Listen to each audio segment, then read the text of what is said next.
আমাদের প্রধানমন্ত্রীর নাম মোদিজি, জানেন আপনারা? তিনি বললেন যোগ ব্যায়াম, যোগা ব্যায়াম, যোগশ্রী শরীরের জন্য দারুণ মারাত্মক। আপনারা কি বলছেন বলুন?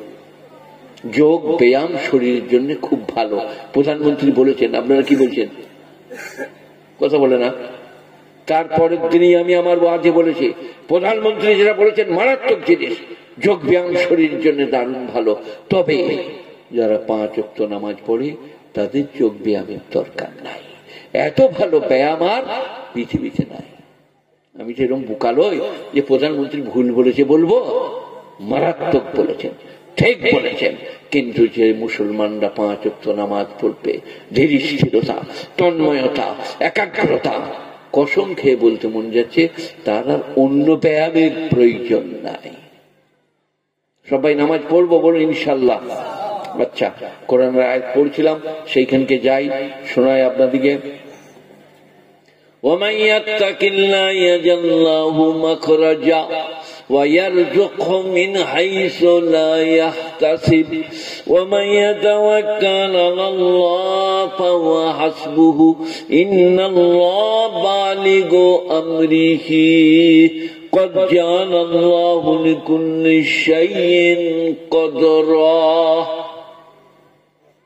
ومن يتق الله। এটা কি পড়ছি আমি? সবাই বলুন। কোরআন। আমি মৌলভী শওকত ইবনে আব্দুল করিম, আল্লাহর ফজলে আপনাদের দোয়ায়, নজরুল ভাইও বলেন, আমি অধিকাংশ কোরআনের কথা বলি, কোরআনের আয়াত পাঠ করি, তার সঙ্গে প্রয়োজন হলে হাদিস পাঠ করি। তাছাড়া সেই আমাদের হনুফার দাদি বলছে যে একদিন আল্লাহ নবীর বিবি ফাতেমা এরকম করে টেপ ঢাকা দিয়ে বাপের সামনে দিয়ে ময়লাগুলো নিয়ে যাব, ঝাড় দিয়া ময়লা। আল্লাহ নবী বললেন, মা কি নিয়ে যাচ্ছ? তোমার ওইটাতে বরকত দেখ। তা কি বুদ্ধি এত বরকত?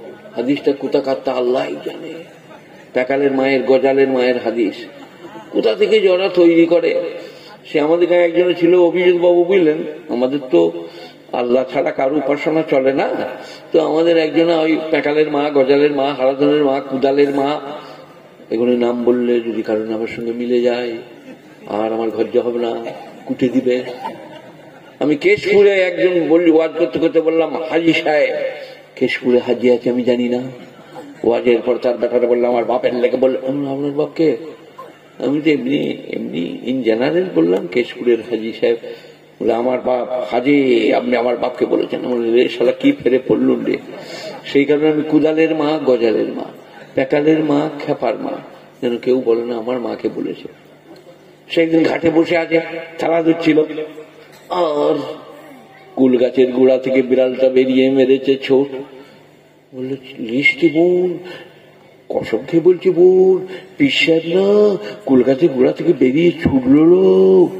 ব্যাস, লেবেরে কুল গাছের গোড়ায় ভাত দে, মানসিক কর, মানত কর, কুল গাছটাকে নানা রকম ধরনের খাতির কর। ওই যে বলেছে কুল গাছের গোড়া থেকে পিসাব বেরিয়ে ছুটলো, সেটা ছিল সেই আমাদের হাঁদুদের বিড়ালটা। তো মেয়েদিকে আল্লাহ তাআলা করেছে কি সুন্দর করে। আহা, মোটে আমি 5 ফুট 6-7 ইঞ্চি, আসমান মাও 5 ফুট 5.5 ফুট হবে কি 6 ফুট, কিন্তু ওইটুকুর ভেতরে মেয়েদের কি হিকমত।